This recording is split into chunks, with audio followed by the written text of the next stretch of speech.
എല്ലാ വണ്ടിപ്രാന്തന്മാർക്കും നമസ്കാരം. ഹലോ, ഒരുപാട് നാളായി നമ്മളൊരു വണ്ടിയും കൊണ്ട് വണ്ടി ഫൈഡിൽ വന്നിട്ട്. ഇന്ന് ഞാൻ നാട്ടിൽ നിന്ന് തിരിച്ചു വന്നതിന് ശേഷം നമ്മുടെ ബോബിച്ചൻ, നിങ്ങൾക്ക് എല്ലാവർക്കും അറിയാവുന്ന നമ്മുടെ പ്രാന്തൻ ബോബി, ഇവിടെ വന്ന് ഇറങ്ങിയപ്പോൾ തന്നെ എൻ്റെ അടുത്ത് പറഞ്ഞു, എടാ നാട്ടിൽ ഇറങ്ങിയ MK 8.5 നീ കണ്ടോന്ന് ചോദിച്ചു. നമ്മൾ MK 8.5 നമ്മുടെ ഫ്രണ്ട്സ് എടുത്തിട്ടുണ്ട്, എന്നാൽ ആരും ഓടിക്കാൻ പറ്റിയില്ല. അപ്പോൾ പറഞ്ഞു, ഞാൻ എൻ്റെ വണ്ടി MK 7 ഒരു സ്പെഷ്യലായിട്ടൊരു മ്യൂസിക് സിസ്റ്റം കയറ്റിയിട്ടുണ്ട്. അപ്പോൾ എന്താണെന്ന് ചോദിച്ചപ്പോഴത്തേക്കും പുള്ളി പറഞ്ഞു, അധികമൊന്നുമില്ല, തെറ്റില്ലാത്ത രീതിയിൽ ഒരു ക്വാളിറ്റി സംഭവം ചെയ്തിരിക്കുന്നതെന്ന് പറഞ്ഞു. ഞാൻ വണ്ടി വന്ന് കണ്ടു കഴിഞ്ഞപ്പോഴത്തേക്ക് എനിക്ക് തോന്നി ഇതിനെപ്പറ്റി ഒരു എപ്പിസോഡ് ചെയ്യണം. കാരണം നമ്മുടെ MK 8-ൻ്റെ ഒരു ഷോറൂം പ്രൈസ് എന്ന് പറയുന്നത് ഇവിടുത്തെ ഓൾമോസ്റ്റ് 150,000. നമ്മുടെ നാട്ടിലൊരു 10-30 ലക്ഷം രൂപയുടെ അടുത്ത് വരും. ഇത്രയും കാശ് ഇൻവെസ്റ്റ് ചെയ്തിട്ട് ഇതിൻ്റെ ഉള്ളിൽ സൗണ്ട് ക്വാളിറ്റി ബേസ് ചെയ്തിട്ടുള്ള ഒരു ഫുൾ മ്യൂസിക് സിസ്റ്റം ബിൽഡ് ചെയ്ത് വെച്ചിട്ടുണ്ട്. ഈ സാധനത്തിൻ്റെ ഉള്ളിൽ 2 ടൈപ്പ് ഓഫ് മ്യൂസിക് സിസ്റ്റംസ് ആണുള്ളത്. ഒന്ന് സൗണ്ട് പെർഫോമൻസും സൗണ്ട് ക്വാളിറ്റിയും. സൗണ്ട് പെർഫോമൻസ് എന്നുള്ളത് നമ്മൾ മറ്റേ ഗിടും ഗിടും ഗിടും ഗിടും എന്നുകൊണ്ട് നമ്മൾ കേൾക്കുന്ന നോർമലി ഷോയ്ക്കൊക്കെ കാണുന്ന വണ്ടി. എന്നാൽ ഇത് ഡ്രൈവ് ചെയ്യുമ്പോൾ നമ്മൾ എത്രത്തോളം ഒരു മ്യൂസിക് ആസ്വദിക്കാൻ പറ്റുമോ അത്രയും ആസ്വദിക്കാൻ പറ്റുന്ന രീതിയിൽ ഇത്രയും ഹെവി ഇൻവെസ്റ്റ്മെൻറ്റ്, ലിറ്ററലി ഒരു MK 8 മേടിക്കാനുള്ള പൈസ അതിൻ്റെ ഉള്ളിൽ കൊണ്ട് വെച്ചു. എന്നാൽ നമ്മൾ ഈ മലയാളികൾക്കെല്ലാം വോക്സ് വാഗൻ്റെ ഈ പോളോ മുതൽ ഗോൾഫ് GTI ആണെങ്കിലും ഗോൾഫ് 6 ആണെങ്കിലും അങ്ങനെയുള്ള എല്ലാ വണ്ടികളുള്ള ഒരു മതിയായ ഭ്രാന്തുണ്ടല്ലോ, അതിൻ്റെ ഒരു വലിയൊരു എക്സാമ്പിളാണ്. വേറൊരു വണ്ടി മേടിക്കാതെ ഈ എക്സിസ്റ്റിംഗ് വണ്ടിയിൽ തന്നെ ഇത്രയും കാര്യങ്ങൾ ലോഡ് ചെയ്ത് ചെയ്യാൻ വേണ്ടി. പക്ഷേ ലോഡിങ്ങിൻ്റെ കാര്യം പറയുമ്പോൾ ഇന്ന് വേറൊരു പ്രത്യേകതയും കൂടി ഉള്ളത്, ശരിക്കും ആഞ്ഞു ലോഡ് ചെയ്ത ഒരു പോർഷിനെ ഓടിച്ച് തിന്നാൻ പറ്റുന്ന ഒരു മുതലുണ്ട്, ഗോൾഫ് 6. ഇന്ന് എന്തായാലും വന്നതല്ലേ എന്ന് വിചാരിച്ച് ഇവനെയും കൂടെ കൂട്ടി. എൻ്റെ മോസ്റ്റ് ഫേവറേറ്റ് ഹാച്ചിൻ്റെ ബാക്ക് എന്ന് പറഞ്ഞു കഴിഞ്ഞാൽ ഇതല്ല, RX6 ആണ് ഏറ്റവും ലേറ്റസ്റ്റ് കേട്ടോ, ആ വലിയ ലോങ് ടെയിലായിട്ടുള്ളത്. പക്ഷെ അതിനുശേഷം one of my favourite back of A hatch. അതിന് മുന്നേ എന്ന് പറയുമ്പോഴത്തേക്കും MK 7 ഉണ്ട്, MK 6 ഉണ്ട്, MK 5 ഉണ്ട്. പക്ഷേ ഈ MK 7-ൻ്റെ ബാക്കിൽ ശരിക്കും ഈ ടെയിലോ കാര്യങ്ങളൊന്നും അല്ല ഇതിൻ്റെ ഏറ്റവും വലിയ ബ്യൂട്ടി എന്ന് പറയുന്നത്. ഇതിൻ്റെ ഉള്ളിലിരിക്കുന്ന ഒരു സാധനം, ഞാൻ നേരത്തെ പറഞ്ഞ പോലെ ഇത്രയും എക്സ്പെൻസീവായിട്ട് ഇത്രയും നീറ്റായിട്ട് ഫോക്കലിൻ്റെ സിസ്റ്റം ഫുള്ള് കയറ്റി ലോഡ് ചെയ്തു. അത് എഗെയിൻ ഒരു ഷോയ്ക്കോ കാര്യങ്ങൾക്കോ ഒന്നും കൊണ്ടുപോയിട്ട് വലിയ ലൗഡായിട്ട് പാട്ട് വെക്കുന്ന പരിപാടി ഒന്നുമല്ല. രാവിലെ ജോലിക്ക് പോകുമ്പോഴും തിരിച്ചു വരുമ്പോഴും അല്ലെങ്കിൽ ക്രൂസ് ചെയ്യുമ്പോഴൊക്കെ പാട്ട് കേൾക്കാൻ വേണ്ടി മാത്രം, സൗണ്ട് ക്വാളിറ്റിക്ക് വേണ്ടി മാത്രം ബിൽഡ് ചെയ്തൊരു ബിൽഡായത്. അപ്പോൾ ഇതിനെപ്പറ്റി സംസാരിക്കണമെന്നുണ്ടെങ്കിൽ നമുക്ക് വണ്ടീനെ എഞ്ചിനെ പറ്റി സംസാരിക്കാൻ അറിയത്തുള്ളൂ. ഇതിൽ കൂടുതലായിട്ട് പറയണമെന്നുണ്ടെങ്കിൽ നമ്മുടെ ബോബിച്ചനിലേക്ക് വരേണ്ടി വരും. അപ്പോൾ mister Bobichan, welcome back. First of all congrats. Thank you. Nice build. Thank you very much. ബോബിച്ച, വാട്ട് വാസ് യുവർ റീസൺ ഈ വണ്ടിയെ ഇങ്ങനെ ഒരു മൂഡിലേക്ക്, അതായത് ഇനി ഒരു പുതിയ വണ്ടി മേടിച്ചും ചെയ്യുമ്പോൾ അഗെയിൻ കോസ്റ്റ് കൂടും, പക്ഷെ എന്നാലും ഈ ഒരു വണ്ടിയിൽ തന്നെ ഈ ഒരു സിസ്റ്റം വേണമെന്ന് തോന്നിയൊരു കാര്യം? എൻ്റെ ഒരു ലിവിങ് സ്റ്റൈൽ വെച്ച് ഞാൻ നോക്കിക്കഴിഞ്ഞാൽ എനിക്ക് എന്തെങ്കിലും ഒരു സാധനം ഇഷ്ടമുണ്ടെങ്കിൽ അതൊരു മാക്സിമം അതിൻ്റെ ഒരു ഫുൾ റേഞ്ചിൽ ബിൽഡ് ചെയ്ത് കൊടുക്കാൻ പറ്റാത്ത രീതിയിൽ, അതായത് എപ്പോഴെങ്കിലും ഈ വണ്ടി കൊടുക്കണമെന്ന് തോന്നിക്കഴിഞ്ഞാൽ അയ്യോ ഞാനിത് ഇത്രയും സ്പെൻഡ് ചെയ്ത് പോയില്ലേ, അതെ, തിരിച്ചു കിട്ടത്തുമില്ല എന്നാൽ കൊടുക്കാനും വയ്യത്തുമില്ല എന്നുള്ളൊരു മൂഡിലേക്ക് എത്തണം. അതെ, അത് അങ്ങനത്തെ ഒരു റേഞ്ചിലാണ് ഞാൻ നമ്മുടെ സീരിയസ് സൗണ്ട് എന്ന് പറഞ്ഞ ഒരു കടയിൽ നമ്മൾ അപ്രോച്ച് ചെയ്തത്. ഷാൻ എന്നല്ല അതിൻ്റെ ഓണർ, ഷാൻ എന്നാണ് അതിൻ്റെ ഓണറിന്റെ പേര്. ഷാനിനെ പറ്റിയിട്ട് ഞാൻ ഒരുപാട്, അതും പഴയ വണ്ടിപ്രാന്തുള്ള നാട്ടിലുള്ള ആൾക്കാരുടെ അടുത്ത് നിന്ന് ഒരുപാട് കേട്ടിട്ടുണ്ട്. കൊടുങ്ങല്ലൂർ ബേസ്ഡ് ആയിട്ടുള്ള ഒരാളായിരുന്നു. ഇത്രയും നോളജ് ഉള്ളൊരു ആള് ഇങ്ങനൊരു വർക്ക് ചെയ്യുന്നത് വളരെ ചുരുക്കമേ ഉള്ളൂ. ബാക്കി എല്ലാ ഷോപ്പിലും അവരൊരു പാഷൻ്റെ മേളിൽ ഇങ്ങനത്തെ ഒരു ബിസിനസ് നടത്തുമെങ്കിലും ഇത്രയും നോളജബിൾ ആയിട്ടുള്ളൊരു ആള് ആ ബിസിനസ് റൺ ചെയ്ത് ഇത്രയും നീറ്റായിട്ടുള്ള വർക്ക് പുൾ ഓഫ് ചെയ്യുന്നത്, എസ്പെഷ്യലി യോ ജീപ്പിലും ചെയ്തിരിക്കുന്നത് ഒരു കിഡ്ലം വർക്കാണ്. അപ്പോൾ അങ്ങനെ പുള്ളിയായിട്ടൊരു ഡിസ്കഷനിൽ നമ്മളൊരു പ്ലാൻ, ഇങ്ങനെ ഒരു GTI ബിൽഡ് ചെയ്യാം. അപ്പോൾ ഇതിൻ്റെ ഒരു ക്യാബിൻ വോളിയം സൈസൊക്കെ വെച്ച് നോക്കുമ്പോൾ ഒരു ടോപ്പ് ലെവൽ ക്വാളിറ്റിയിൽ സൗണ്ട് അച്ചീവ് ചെയ്യാൻ പറ്റിയ ഒരു ടൈപ്പ് ക്യാബിനറ്റാണ്. ഈസി ടു ബിൽഡാണ്. അത്യാവശ്യം വണ്ടിക്കും നല്ല ക്വാളിറ്റിയും ബോഡിക്കും നല്ല ക്വാളിറ്റിയൊക്കെ ഉള്ളതുകൊണ്ട് നമുക്ക് ഇതിൻ്റെ സൗണ്ട് റീപ്രൊഡക്ഷൻ ഒരു നല്ല രീതിയിൽ നമുക്ക് തിരിച്ചു കിട്ടും. ഉപയോഗിച്ചിരിക്കുന്ന സ്പീക്കേഴ്സ് എന്ന് പറഞ്ഞാൽ ഫോക്കാലിൻ്റെ ഉട്ടോപ്പിയ M എന്ന് പറഞ്ഞ സീരീസാണ്. അവരുടെ top of the line flagship മോഡലാണ്. ഇപ്പോൾ ഈ കാണുന്ന ഈ ഒരു സ്പീക്കേഴ്സ് അല്ലാതെ ഇപ്പം നമുക്ക് ഇവിടെ നോക്കുമ്പോഴത്തേക്ക് എനിക്കറിയാം ഇത് രണ്ടും ആംബാണ്, അതല്ലേ? ഇതിൻ്റെ മേളിലും നമുക്ക് 2 സബ് വന്നിട്ടുണ്ട്. 2 സബ്. അത് ജസ്റ്റ് ഒരു ബ്യൂട്ടി പാനൽ പോലെ നമ്മൾ ക്രിയേറ്റ് ചെയ്യുകയാണ്. ഓപ്പോസിറ്റ് ഉള്ളതിനകത്താണ് നമ്മുടെ പവർ ഡിസ്ട്രിബ്യൂഷൻ ബോക്സ് കണക്ഷൻസിന്റെ ഒരു വയറിംഗ് സാധനങ്ങളെല്ലാം ചെയ്തേക്കുന്നത്. അപ്പോൾ മെയിൻ പവർ നമ്മുടെ ബാറ്ററിയിൽ നിന്ന് വന്നിട്ട് ഇവിടെ നിന്നാണ് നമ്മൾ ബാക്കിയുള്ള കോമ്പോണൻസിലേക്ക് ഇതിന്റെ പവർ ഡിസ്ട്രിബ്യൂട്ട് ചെയ്ത് പോയേക്കുന്നത്. ഇതിൽ എത്ര സ്പീക്കേഴ്സ് ചെറിയ ട്യൂട്ടർ മുതൽ സ്പീക്കർ സബ്വൂഫർ നോക്കുവാണെങ്കിൽ, കാരണം ഇന്നത്തെ കാലത്തൊരു വലിയൊരു സംഭവം, ഇപ്പോൾ നമ്മളൊരു എസ്കലേഡ് മേടിക്കുവാണെങ്കിൽ അല്ലെങ്കിൽ ഇപ്പോൾ റേഞ്ച് റോവർ മേടിക്കുകയാണെങ്കിൽ അതായത് like 16 speaker package, 24 speakers package, ആ സ്പീക്കേഴ്സ് പോലും ചേഞ്ച് ചെയ്യാൻ വേണ്ടിയിട്ടാണ് പൊതുവേ സൗണ്ട് സ്പെഷ്യലിസ്റ്റ് ആയിട്ടുള്ള ആൾക്കാർ പറയുന്നത്. അതിലും ബെറ്റർ ആക്കാൻ പറ്റും. ഒരു 24 സ്പീക്കർ തന്നെ കാഡിലാക്ക് ഇനിയും ബെറ്റർ ആക്കാൻ പറ്റും. So what have you done? എത്ര സ്പീക്കേഴ്സ് ഉണ്ട് ഇതിൻ്റെ ഉള്ളിൽ? സ്റ്റോക്ക് വണ്ടിയിൽ വരുന്ന സ്പീക്കേഴ്സ് എന്ന് പറഞ്ഞാൽ ഫെൻഡറിൻ്റെ ഓഡിയോ സിസ്റ്റമാണ്. It is not bad, it is quite amazing as per stock. പക്ഷേ നമുക്ക് ഇപ്പോൾ നമ്മൾ വോളിയം ഒക്കെ ചിലപ്പോൾ ഒന്ന് ക്രാങ്ക് ഒക്കെ ചെയ്ത് കഴിഞ്ഞ് കഴിഞ്ഞാൽ മിക്കവാറും അതിനകത്ത് കുറച്ച് ഡിസ്റ്റോർഷൻസും കാര്യങ്ങളൊക്കെ ഉണ്ടാവും. അത് സ്റ്റോക്ക് ഹെഡ് യൂണിറ്റ്, അതിൻ്റെ പവറിൻ്റെ ഒരു ഔട്ട്പുട്ട്, ഇതെല്ലാം കുറച്ച് കുറവായിരിക്കും OEM വരുന്ന യൂണിറ്റുകളെല്ലാം. അപ്പോൾ അത് നമ്മളൊന്ന് മാറ്റി അച്ചീവ് ചെയ്യാൻ വേണ്ടിയിട്ടാണ് നമ്മൾ ഓഡിയോ സൗണ്ട് സിസ്റ്റം അപ്ഗ്രേഡിന് പോകുന്നത്. ഇതിൻ്റെ ബേസിക് സ്പെഷ്യാലിറ്റി എന്ന് പറഞ്ഞു കഴിഞ്ഞാൽ ഫോക്കൽ ഒരു പ്രീമിയം ലൈൻ സ്പീക്കർ മാനുഫാക്ചറിങ് കമ്പനിയാണ്. അപ്പോൾ അവരുടെ കാർ ഓഡിയോ ഇതൊരു ഹൈ എൻഡ് സിസ്റ്റം. അതിന് മാച്ചിങ് ആയിട്ടുള്ള മോസ്കോണിയുടെ 300.2 എന്ന് പറഞ്ഞ 2 ആംപ്ലിഫയേഴ്സ് ഇതിനകത്തുണ്ട്. അതുപോലെ തന്നെ മോസ്കോണിയുടെ വേറൊരു മോണോ ബ്ലോക്കും ഇതിനകത്തുണ്ട്. അതുപോലെ തന്നെ ഒരു സൗണ്ട്, നമുക്കൊരു റീപ്രൊഡക്ഷൻ എന്ന് പറയുമ്പോൾ എപ്പോഴും ഒരു ഡിജിറ്റൽ സിഗ്നൽ പ്രോസസ്സർ ഇല്ലാണ്ട് റീപ്രൊഡക്ഷൻ ഒരിക്കലും കംപ്ലീറ്റ് ആവും. ഹീലിക്സ് എന്ന് പറഞ്ഞ ബ്രാൻഡിൻ്റെ DSP അൾട്രാ S എന്ന് പറഞ്ഞ മോഡലാണ്. അതൊരു ലേറ്റസ്റ്റ് DSP ആണ്. അതൊരു ഹൈ എൻഡ് DSP എന്ന് തന്നെ പറയാം. അപ്പോൾ അതുപോലെ തന്നെ ഇതിൻ്റെ സ്പീക്കേഴ്സ് ഒരു 3-way സ്പീക്കേഴ്സാണ് ഫ്രണ്ടിൽ ഉപയോഗിച്ചിരിക്കുന്നത്. അപ്പോൾ യു ഹാവ് സെപ്പറേറ്റ് ട്വീറ്റേഴ്സ്. അത് ഫോക്കലിൻ്റെ ഒരു ഹൈ എൻഡ് ട്വീറ്ററാണ് ബിറയിലും ഇൻകോർപ്പറേറ്റ് ചെയ്തിരിക്കുന്ന ട്വീറ്റർ. അപ്പോൾ ആ ട്വീറ്റർ ഉണ്ട്. ഒരു 3.5-ന്റെ മിഡ് റേഞ്ച് ഉണ്ട്. സാധാരണ ഇതിൻ്റെ പാക്കേജിൽ 6 ഇഞ്ചിൻ്റെ വൂഫറാണ് വരുന്നത്. നമ്മൾ ഡോർ പാനൽസ് കംപ്ലീറ്റ് ഓൾട്ടർ ചെയ്തിട്ട് നമ്മളൊരു 8 ഇഞ്ച് വൂഫർ നമ്മൾ ഡോറിൽ ഇൻകോർപ്പറേറ്റ് ചെയ്തിട്ടുണ്ട്. ഇത്രയും നേരം ബോബിച്ചൻ പറഞ്ഞത് എനിക്കൊരു ഏലിയൻ ലാംഗ്വേജ് ആയിരുന്നു. കാരണം ഞാനും എൻ്റെ ഫ്രണ്ട്സും എൻ്റെ ഫാമിലിയുടെ മുമ്പിലോ എവിടെയെങ്കിലും നിന്ന് കാറുകളെ പറ്റി സംസാരിക്കുമ്പോഴോ എഞ്ചിനെ പറ്റി സംസാരിക്കുമ്പോഴോ അവരൊക്കെ കുറച്ച് കഴിഞ്ഞിട്ട് ചോദിക്കും, ശരിക്കും നിങ്ങൾ എന്തിനെ പറ്റിയിട്ടാണ് സംസാരിച്ചുകൊണ്ടിരുന്നത്? കഴിഞ്ഞ ഇത്രയും ഫ്യൂ സെക്കൻഡ്സോ മിനിറ്റ്സിലോ ബോബിച്ചൻ ഈ മ്യൂസിക് സിസ്റ്റത്തിനെ പറ്റി പറഞ്ഞ പല കാര്യങ്ങളും എനിക്ക് ഫീൽ ചെയ്തത് ഏലിയൻ ലാംഗ്വേജ് ആയിട്ടാണ്. പക്ഷേ 8 ഇഞ്ച് ഇത് കൊണ്ടുപോയിട്ട് ഈ കുഞ്ഞു വണ്ടിയുടെ ഡോറിൽ അഗെയിൻ ഈ സൈസ് വെച്ച് നമ്മൾ സംസാരിക്കുന്നത് പൊതുവെ ഒരു പെർഫോമൻസ് ഓറിയൻറ്റഡ് സൗണ്ട് വരുന്ന വണ്ടികളാണ്. അപ്പോൾ ഇതാണെങ്കിൽ ഒരു സൗണ്ട് പെർഫോമൻസ് ഓറിയൻറ്റഡ് ആയിട്ടുള്ള ഒരു വണ്ടിയും അല്ല, എന്നാൽ ക്വാളിറ്റി ബേസ് ചെയ്തിട്ടുള്ള വണ്ടിയിൽ ഡോറിൽ വെച്ചിട്ടുണ്ട്. Completely all the credit goes to Shan. They know how to put an 8-inch woofer onto a very compact space. ഈ സ്പീക്കേഴ്സും അതുപോലെ തന്നെ ഭയങ്കര കോമ്പാക്റ്റ് ആണ്, ഈസി ടു ഹാൻഡിൽ ആണ്. ഇതൊരു സിംഗിൾ ഡ്രിവൺ കാറാണ്. My wife is driving it. ചില സമയത്ത് സമയം കിട്ടിയാലും നമ്മളും ഇടയ്ക്ക് ഓടിക്കും. അപ്പോൾ അതുകൊണ്ട് ഇതിൻ്റെ മെയിൻ സൗണ്ട് സ്റ്റേജും ഫോക്കസും കാര്യങ്ങളെല്ലാം നമ്മുടെ ഫ്രണ്ടിൽ തന്നെയാണ് നമ്മൾ കൊടുത്തിരിക്കുന്നത്. ശരിക്കും പെർഫോമൻസ് ഓറിയന്റഡ് ചെയ്ത വണ്ടിയുടെ ഉള്ളിലൊന്നും ഇരുന്നിട്ട് ജന്മം ചെയ്ത് കഴിഞ്ഞാൽ നമുക്ക് പാട്ട് ഫുൾ ഓളിയത്തിലൊന്നും കേൾക്കാൻ പറ്റില്ല. നമ്മുടെ ഹൃദയം മുതൽ എല്ലാ സാധനത്തിൻ്റെയും തീർച്ചയായിട്ടും എല്ലാത്തിനും ഒരു കലാഷ്നിക്കാവ് സീനായി പോകും. പക്ഷെ ഇത് ഇത്രയും വലിയ സ്പീക്കേഴ്സും സെറ്റപ്സും എല്ലാം ഉണ്ടായിട്ടും ഫുൾ ഓളിയത്തിൽ വണ്ടിയുടെ ഉള്ളിലിരുന്ന് പാട്ട് കേൾക്കാം. അതായത് നമ്മുടെ AR റഹ്മാൻ കമ്പോസിഷൻസും മറ്റുള്ള വലിയ ഫേമസ് ആയിട്ടുള്ള ആർട്ടിസ്റ്റുകളുടെയൊക്കെ സാധനം അവരെന്താണോ ഈ സ്റ്റുഡിയോ എന്ന് പറയുന്നത്, അവർ literally you build a studio inside a car. നമുക്ക് സൗണ്ട് പ്രൂഫിങ്, ഡാമ്പിങ് അങ്ങനെയുള്ള കുറച്ച് പരിപാടികളൊക്കെ ഉണ്ട്. അപ്പോൾ ബേസിക്കലി നോക്കുകയാണെങ്കിൽ ഇപ്പോൾ ഡോർ പാനൽസ്, ഇത് നമുക്ക് ഡോറിലേക്ക് പോകാം. ഈ ഡോറിന്റെ കാര്യം നമ്മൾ 2 പ്രാവശ്യമായി സംസാരിക്കാം. നമുക്ക് ഡോറിലേക്ക് പോകാം. ഐ വാണ്ട് ടു സീ ഈ ഡോറിൽ എത്ര ഇഞ്ചാ? 8 ഇഞ്ച്. ഡ്രാമ ആക്കിയൊക്കെ പറയേണ്ട കാര്യമില്ല, കാരണം ഞാൻ ഇതിന് മുന്നേ ആ സാധനം അവിടെ ഇരിക്കുന്നത് കണ്ടായിരുന്നു. വണ്ടി നമ്മൾ ആദ്യമേ നോക്കിയപ്പോൾ, ഇപ്പോൾ എപ്പിസോഡ് ചെയ്യുന്ന സമയത്തല്ല കണ്ടത്. പക്ഷെ ഇത്രയും നീറ്റായിട്ട് അത് അവിടെ കൊള്ളിച്ച് വെച്ചിട്ടുണ്ട്. അതാണ് ഏറ്റവും വലിയൊരു സംഭവം. നമുക്ക് അത്രയും വലിയൊരു സ്പേസ് അവിടെ പോയി എന്ന് തോന്നാത്ത രീതിയിൽ അൽക്കന്താര പോലത്തെ ഒരു മെറ്റീരിയൽ വെച്ച് തന്നെ ഫുള്ള് റാപ്പ് ചെയ്ത് നീറ്റായിട്ട് ആ സംഭവം അവിടെ വെച്ചു. ഇവിടെ ഇൻസ്റ്റാൾ ചെയ്യാനായിട്ട് കുറച്ച് കോംപ്ലിക്കേറ്റഡ് ആണ്. കാരണം നമുക്ക് ഇതിൻ്റെ സ്ട്രക്ചർ കാര്യങ്ങളെല്ലാം കുറച്ചും കൂടെ സ്ട്രോങ് ആയിട്ടുള്ളൊരു കോമ്പണൻറ്റ് ഉപയോഗിച്ചിട്ട് വേണം ഉണ്ടാക്കാൻ. അല്ലെങ്കിൽ വൂഫറിൻ്റെ ഔട്ട്പുട്ട് ഭയങ്കര പവർഫുൾ വൂഫേഴ്സ് ആയതുകൊണ്ട് വൈബ്രേഷൻ സംഭവങ്ങളെല്ലാം നമുക്ക് ഡോറിലും മറ്റിടത്തേക്കൊക്കെ വരും. STP എന്ന് പറഞ്ഞ ഒരു ഡയമണ്ട് ഗ്രേഡ് സൗണ്ട് പ്രൂഫിങ്ങിൻ്റെ മെറ്റീരിയൽ ഉപയോഗിച്ചിട്ടാണ് കംപ്ലീറ്റ് വണ്ടി ഡാമ്പ് ചെയ്തത്. ഇതെല്ലാം സ്ട്രിപ്പ് ഓഫ് ചെയ്തിട്ട് there is an entry level. അതിന് കുറച്ച് തിക്നെസ് കുറവുള്ളതായിരിക്കും.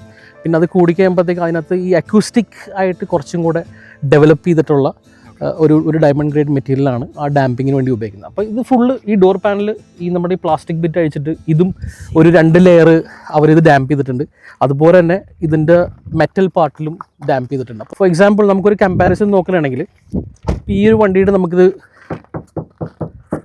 മരത്തീപ്പാണത് വെച്ചതോ? Totally different. ഇത് വുഡൻ ഡോർ. പക്ഷെ എത്ര കിലോ വെയിറ്റ് കയറിയിട്ടുണ്ട് ഇതിൻ്റെ മേലെ? അത് ഇതിൻ്റെ ഒരു ഡ്രോബാക്ക് ആണ്. ആക്ച്വലി നമ്മളൊരു പ്രോപ്പറായിട്ടൊരു സിസ്റ്റം ചെയ്ത് കഴിഞ്ഞാൽ നമ്മൾ കൂടുതലും ഈ റേസിങ് അങ്ങനത്തെ വണ്ടികളൊന്നും ചെയ്യാറില്ല. ഇപ്പോൾ ഡെയിലി ഡ്രൈവ് ആകുമ്പോൾ weight is not an issue. ഒരു നോക്കുകയാണെങ്കിൽ ഓൾമോസ്റ്റ് 150 to 200 kgs വെയിറ്റ് ചിലപ്പം ഡാമ്പിങ്ങും സിസ്റ്റവും ഇതിൻ്റെ വുഡൻ ബോക്സും അതിൻ്റെ സബ് വൂഫർ എൻക്ലോഷേഴ്സും എല്ലാം കൂടെ ചെയ്തപ്പോൾ വന്നിട്ടുണ്ടാവും. അത് ശരിക്കും പാസഞ്ചർ കപ്പാസിറ്റിയിൽ ഓടുന്ന ഒരു വണ്ടിയുടെ ഇതാണ് നമ്മൾ ഒറ്റയ്ക്ക് ഓടിക്കുമ്പോഴും വണ്ടിയിലിരിക്കുന്നത്. വെയിറ്റ് താങ്ങാൻ വേണ്ടിയിട്ട് നമ്മൾ already coil over suspension kit ഇട്ടിട്ടുണ്ട്, ഹെവി ഡ്യൂട്ടി സ്പ്രിങ്സ് ആഡ് ചെയ്തിട്ടുണ്ട് കോമ്പൻസേറ്റ് ചെയ്യാൻ വേണ്ടിയിട്ട്. അപ്പോൾ പെർഫോമൻസ് വൈസ് കൂടുതൽ എഞ്ചിൻ അപ്ഗ്രേഡ്സ് കൂടുതലായിട്ടും ചെയ്തിട്ടുള്ള ഒരു അക്രബോവിക്കിന്റെ ക്യാറ്റ് ബാക്ക് സിസ്റ്റം, ഒരു ക്യാനന്റെ കോൾഡ് എയർ ഇൻടേക്ക്. സാധാരണ ഒന്നും പറഞ്ഞിട്ടില്ല ഈ അത് ഇതെന്നൊക്കെ പറയുന്നല്ലോ. ഒരു അക്കർപോയിസിന്റെ ചെറിയൊരു ക്യാറ്റ് ബാക്ക് വളരെ നിസ്സാരം. അടുത്ത് ഒരു സ്റ്റേജ് 2 ട്യൂണിങ്, ഒരു DSC ഗിയർ ബോക്സ് ട്യൂണിങ്, ഇത് മാത്രമേ ചെയ്തിട്ടുള്ളൂ. ഇതൊരു ഓൾമോസ്റ്റ് ഞാൻ 2015 മേടിച്ചതാണ്. അപ്പോൾ 15 മുതൽ ഈ സാധനം ഓൾമോസ്റ്റ് 10 കൊല്ലമായി. നമ്മൾ ഇന്നിപ്പോഴാണെങ്കിൽ പോലും വണ്ടിഫൈഡിൽ ഇങ്ങനെ ഒരു വണ്ടി കൊണ്ടുവരാനും സംസാരിക്കാനും കാര്യം എന്ന് പറഞ്ഞു കഴിഞ്ഞാൽ ഫസ്റ്റത്തെ കാര്യം മലയാളി ഓൺ ചെയ്യുന്നൊരു വണ്ടി.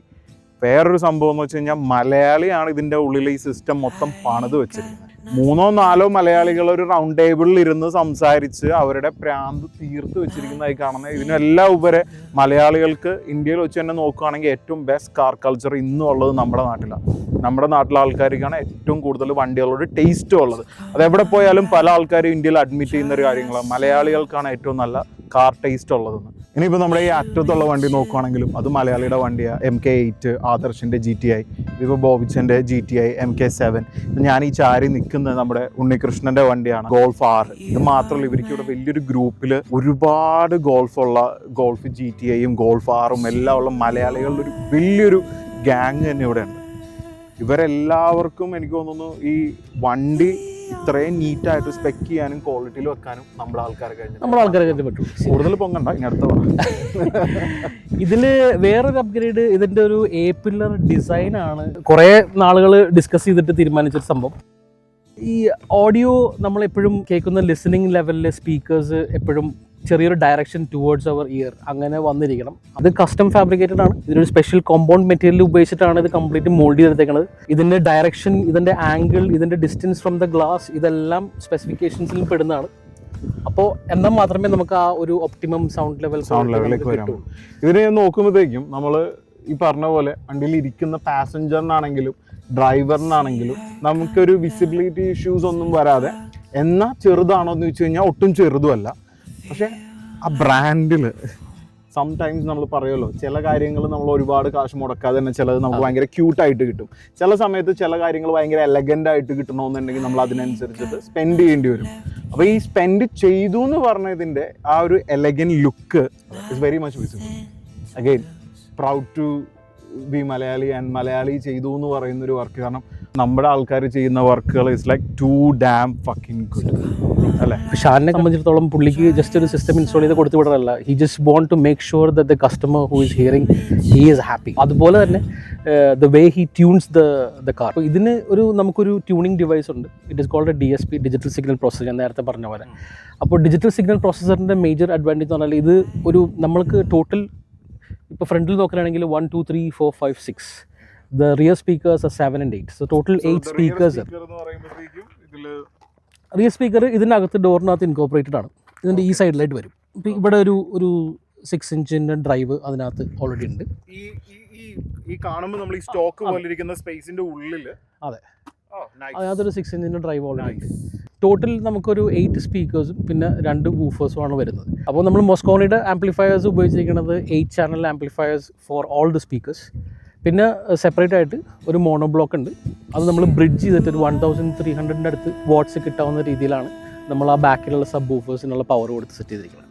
ഇത്രയും വലിയൊരു സെറ്റപ്പ് ചെയ്ത് കഴിയുമ്പോൾ നമുക്ക് ഒരു യൂട്യൂബിൽ നിന്നൊരു പാട്ട് ഡൗൺലോഡ് ചെയ്ത് കേൾക്കാൻ പറ്റുമോ, അതോ നമുക്ക് ഇതിന് വേണ്ടിയിട്ടുള്ളൊരു ഓഡിയോ ഫയല് വേണോ? ഒരു സോ അതിന് എല്ലാ ഇതിൻ്റെയും ബേസ് ഫസ്റ്റ് പവറാണ്.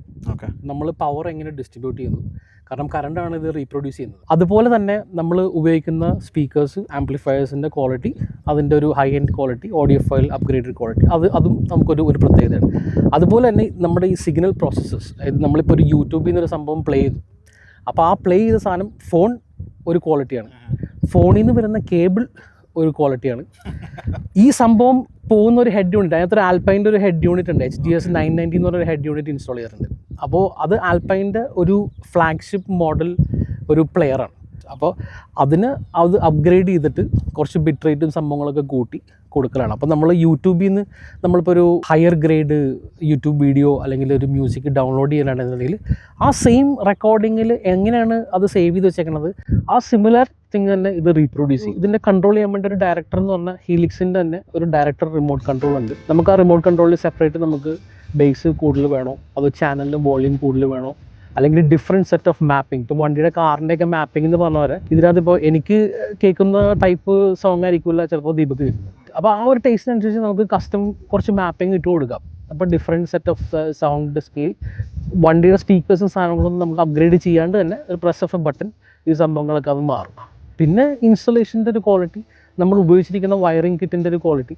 ഇപ്പോൾ ഷെർണോവ് എന്ന് പറഞ്ഞ ഒരു റഷ്യൻ മാനുഫാക്ചേർഡ് കേബിൾസ് ആണ് നമുക്ക് ഇതിനകത്ത് ഫുള്ള് ഉപയോഗിച്ചിരിക്കുന്നത്. അപ്പോൾ ഇതിനകത്ത് ഗേജിൻ്റെ കണക്കുണ്ട്, പവർ ഡിസ്ട്രിബ്യൂഷന് 0 ഗേജിൻ്റെ വയറിംഗ് ഉണ്ട്, ഡിസ്ട്രിബ്യൂഷൻ ബോക്സ് കണക്ഷൻസ് എന്ന് പറഞ്ഞ ബ്രാൻഡിൻ്റെ ആണ്. Everything matters. ലാസ്റ്റ് ഇതിൻ്റെ ഫിനിഷിംഗ് പാർട്ട്, അതായത് വണ്ടി കാണുമ്പോൾ ഓവറായിട്ട് മോഡിഫൈ ചെയ്തെന്ന് തോന്നാനും പാടില്ല. It should be integrating within the car. അപ്പോൾ അതിലാണ് സീരിയസ് സൗണ്ടിൻ്റെ എക്സ്പെർട്ടീസ്. ഷോറൂമിൽ നിന്ന് വണ്ടി ഇറക്കുമ്പോൾ ചിലപ്പോൾ ഇങ്ങനെ ഇറങ്ങുന്നുണ്ടോ എന്ന് വരെ ആൾക്കാർക്ക് സംശയം തോന്നും. ഇതിപ്പോൾ ആയിരിക്കും വേണ്ടി പ്രൊമോഷനോ വീഡിയോസോ ഒന്നും ചെയ്യാമല്ലോ, പക്ഷേ സീരീസ് സൗണ്ടിൽ ചില നേരത്ത് പോയി കഴിഞ്ഞാൽ ബ്രാൻഡ് ന്യൂ വണ്ടികൾ ലിറ്ററലി ഫെറാറീസ് ടു മെക്ലറിൻ എല്ലാ സംഭവങ്ങളും സൗണ്ട് ചേഞ്ച് ചെയ്യാൻ വേണ്ടി അതിൻ്റെ ഒറിജിനൽ സ്പീക്കേഴ്സ് ഫാക്ടറി ഫിറ്റഡ് സാധനം ഊരി മാറ്റി പുള്ളീനെ കൊണ്ട് സ്പെഷ്യൽ ട്യൂൺ ചെയ്യിപ്പിക്കാൻ വേണ്ടിയിട്ട് അവിടെ വണ്ടികൾ വരാറുണ്ട്. സോ ബോബിജ again thank you so much. വണ്ടി കൊണ്ടുവന്നതിലും എപ്പിസോഡിലേക്ക് വന്നതിലും thank you so much. I will see you soon with your new bike. Hopefully, let's get one bike. കഴിഞ്ഞ 2 കൊല്ലമായിട്ട് 2 എപ്പിസോഡേ ഇറക്കിയിട്ടുള്ളൂ. അതിൻ്റെ ഇടയിലൊക്കെ ഇങ്ങനെ ഓരോ പ്രോമിസുകളായിട്ട് വരാറുണ്ട്, വണ്ടികൾ കൊണ്ടുവരും, എപ്പിസോഡ് ചെയ്യുന്നു. അറ്റ്ലീസ്റ്റ് ഇപ്പോൾ മുതൽ എപ്പിസോഡ് കഴിയുന്നത് മുതൽ ഇനി അങ്ങോട്ടെങ്കിലും എപ്പോഴും മാക്സിമം നമ്മളെ കൊണ്ട് പറ്റുന്നത് പോലെ നമ്മളുടെ ആൾക്കാരുടെയും മറ്റുള്ളവരുടെയും മോഡിഫൈ ചെയ്തിട്ടുള്ള മാക്സിമം ആ ഒരു മോഡിഫിക്കേഷൻ അല്ലെങ്കിൽ ആ ഒരു കൾച്ചർ കാറിനോട് കീപ്പ് ചെയ്യുന്ന ആൾക്കാരുടെ എല്ലാവരുടെയും വണ്ടികളും ഇനി പറ്റിയാൽ ചിലപ്പോൾ കുറച്ച് പോഡ്കാസ്റ്റുകളും നമ്മുടെ ചാനലിലേക്ക് കൊണ്ടുവരാൻ വേണ്ടി ഇപ്പം മുതൽ നമ്മൾ ശ്രമിക്കാൻ വേണ്ടി പോവാം. ഇന്നെന്ന് പറയുമ്പോഴത്തേക്കും നമ്മുടെ ഉണ്ണികൃഷ്ണൻ്റെ ഗോൾഫ് 6 ഇവിടെയുണ്ട്. ഈ ഗോൾഫ് 6ൻ്റെ വീഡിയോ നമ്മൾ ഇതിന് മുന്നേ പേജ് ചെയ്തിട്ടുണ്ട്, അതിൻ്റെ ലിങ്ക് നമ്മൾ താഴെ കൊടുക്കുന്നുണ്ട്. അതുപോലെ തന്നെ നമ്മുടെ GTIക്ക് വേണ്ടിയിട്ട് MK8ന് വേണ്ടിയിട്ടുള്ളൊരു എപ്പിസോഡ് നമ്മൾ ഇതിന് മുന്നേ ചെയ്തിട്ടുണ്ട്, ബ്ലഡി GTI എന്ന് പറഞ്ഞിട്ട്. അത് നമ്മുടെ ഹബീബിൻ്റെ വീഡിയോ ആയിരുന്നു. അത് കഴിഞ്ഞിട്ടാണ് നമ്മളിപ്പോൾ ബോബിച്ചൻ്റെ GTI MK7 നമ്മൾ കൊണ്ടുവരുന്നത്. ഇപ്പോൾ നമുക്ക് ഈ വീഡിയോ കണ്ടു കഴിഞ്ഞപ്പോഴത്തേക്കും ഏതാണ്ട് അറിയാം ഇതിപ്പോൾ പുള്ളിക്ക് ഒരു അനദർ മോഡൽ അഫോർഡ് ചെയ്യാൻ വേണ്ടി പറ്റാത്തൊരു കാര്യമായിട്ടല്ല, പുള്ളി ഒരു പുതിയ വണ്ടിയുടെ പ്രൈസ് ഓൾറെഡി അതിൽ സ്പെൻഡ് ചെയ്തു. അപ്പോൾ എനിക്ക് ഉറപ്പായിട്ടുള്ളൊരു കാര്യം, നമ്മുടെ എപ്പിസോഡ് കാണുന്നതിൽ ഒരുപാട് ആൾക്കാർ വണ്ടി ഓടിക്കുമ്പോൾ പാട്ട് കേട്ട് എൻജോയ് ചെയ്തു പോകുന്ന ഒരുപാട് ആൾക്കാരുണ്ടാവും. ഇതിൽ പല കാര്യങ്ങളും എനിക്കൊരു ഏലിയൻ ലാംഗ്വേജ് പോലെ തോന്നിയത് മ്യൂസിക്കിനെ പറ്റി കേട്ടപ്പോൾ, പക്ഷെ അതല്ല എന്ന് തോന്നുന്ന ഒരുപാട് ആൾക്കാർ നിങ്ങളുടെ ഉള്ളിൽ ഉണ്ട്. അപ്പോൾ അങ്ങനെയുള്ള ആൾക്കാർക്ക് ഈ ഒരു എപ്പിസോഡ് ഇഷ്ടപ്പെട്ടിട്ടുണ്ടെങ്കിൽ കമൻറ്റ് ചെയ്യുക, നിങ്ങളുടെ ഫ്രണ്ട്സിനോട് ഈ ഒരു വീഡിയോനെ പറ്റി സംസാരിക്കുക. നിങ്ങൾക്ക് എന്തെങ്കിലും രീതിയിലുള്ള പുതിയ വണ്ടികളോ മോഡിഫിക്കേഷനോ കാര്യങ്ങളോ കാണാനോ ആഗ്രഹങ്ങളോ ഉണ്ടെങ്കിൽ ആ വണ്ടികളുടെ ഡീറ്റെയിൽ താഴെ കൊടുക്കുക. എക്സ്ട്രീംലി ബിൽഡോ അല്ലെങ്കിൽ ഒരു യുണീക്ക് ആയിട്ടുള്ള ബിൽഡോ ഉള്ള ആരാണെങ്കിലും മലയാളികൾ, കാരണം പലപ്പോഴും പല സ്ഥലങ്ങളിലും ചെല്ലുമ്പോഴും നമ്മുടെ അടുത്ത് ചോദിക്കുന്ന ബ്രോ എൻ്റെ വണ്ടി എങ്ങനെ കൊണ്ടുവരിക, നത്തിങ്. ഇൻസ്റ്റാഗ്രാമിൽ വണ്ടിഫൈഡിൻ്റെ പേജിൽ മെസ്സേജ് അയക്കുക, ഇർഫാൻ്റെ പേജ് അവൈലബിൾ ആണ്, അതിൽ മെസ്സേജ് അയക്കുക. 100% നിങ്ങളുടെ വണ്ടി എന്തായാലും നമ്മൾ ചെയ്യും. നമ്മളുടെ ഒരു പ്ലാൻ തന്നെ അതെ, മലയാളികളുടെ വണ്ടികളെല്ലാം ഡോക്യുമെൻ്റ് ചെയ്ത് പോകാൻ പറ്റിയ ഒരു ചാനൽ. നാളെ ഒരു 10 കൊല്ലം കഴിഞ്ഞാലും നമ്മളുടെ ചാനലിൽ വന്നു കഴിഞ്ഞാൽ നമ്മുടെ വണ്ടികളെല്ലാം പിന്നീടും കാണാൻ വേണ്ടി പറ്റും, അല്ലാതെ ഒരു റീലിലോ കാര്യങ്ങളിലോ ഒതുങ്ങിപ്പോകാതിരിക്കാൻ വേണ്ടിയിട്ട്. എനിവേസ്, ഞങ്ങൾ ഇത്രയും പറഞ്ഞുകൊണ്ട് ഇത് ഇവിടെ വെച്ച് നിർത്തുകയാണ്. എല്ലാവർക്കും ഒരുപാട് നന്ദിയുണ്ട്. Let's get Wondified. From the day we were born, we were sworn to a legacy. Enemy in front of me, fighting for supremacy. Pedigree of blood stains, filling up my memory. Every single hood brain.